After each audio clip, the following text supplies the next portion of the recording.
Let's go to the next dialogue. Dialogue 3. This is between Ama and Kofi. Kofi ni Ama. Ama starts the conversation by welcoming Kofi. She says, Kofi, Akwabu. Akwabu. Akwaba means welcome. You can also say Memao Akwaba. But if you use the long expression, then you need to take note of the pronouns, right? Take note of these, because if, for example, you are welcoming someone, but on behalf of yourself and other people, then you'd probably switch this me to ye, which is we. So you get ye Memao Akwaba. And again, if you are not welcoming just one person, but more than a single person, then you'll probably switch this wo to mo, you plural. So you get either me mamu akwaba, I welcome you, or ye mamu akwaba.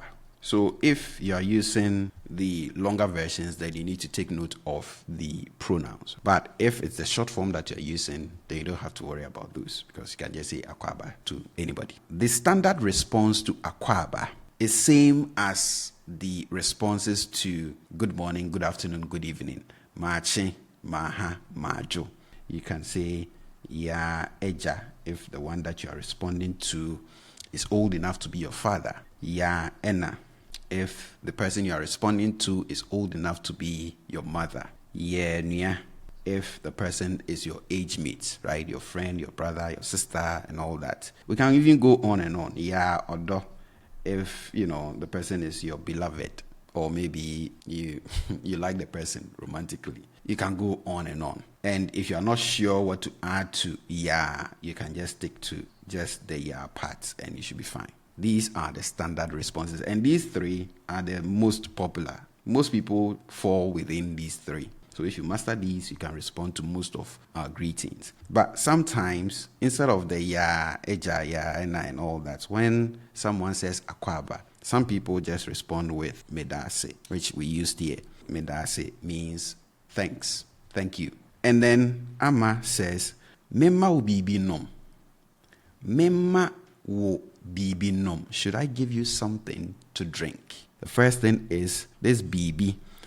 In our pronunciation lesson, I told you that this is biribi, right? Biribi. But I told you to take note of the fact that on the grounds, you mostly hear people say this as bibi.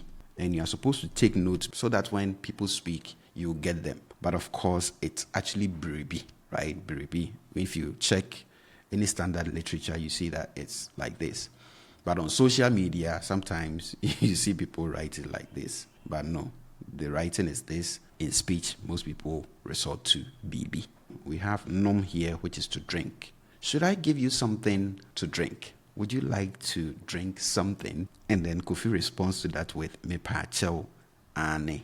Again, we have me pachel as please, ane as yes. Now he asks, Uwo bobisa. Uwo bobisa. So earlier I told you wo means to be at, as in to be located. Now this is a 2-letter word, and like I've been saying, if you know anything about 3 2-letter words, you know almost all of them come with several meanings. So while yes, wo means to be at, to be located, to exist, this wo can also mean to have. And we have a lesson on this. And these two, they are pronounced the same way. So like I told you earlier, how you distinguish between them usually is by relying on context. Context is your best bet.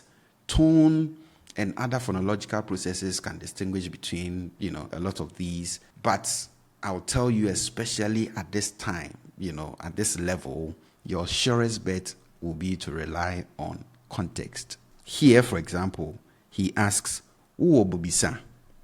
Bobisa is wine. This bobi part is grape, right? The fruit, grape. And we have sa from nsa, which is a drink, an alcohol.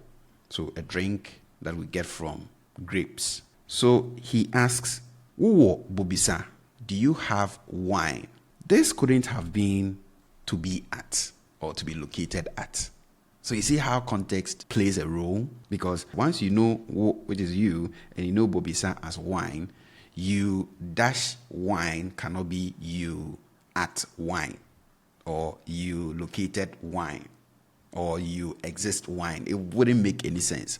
So context will just tell you, oh, okay, this is have. Do you have wine? You have wine? And then Amma responds to that with ane, yes. And then Kofi comes in and says, enye. You remember enye? So he said enye is then. So we have enye mami bi. Enye mami bi. We have ma, which is to give. Me. Me. Bi. We learned that this bi is some. So when you say mami bi, you are saying give me some, right? Enye mami bi. And then he says, medase. Thanks, right? Thank you.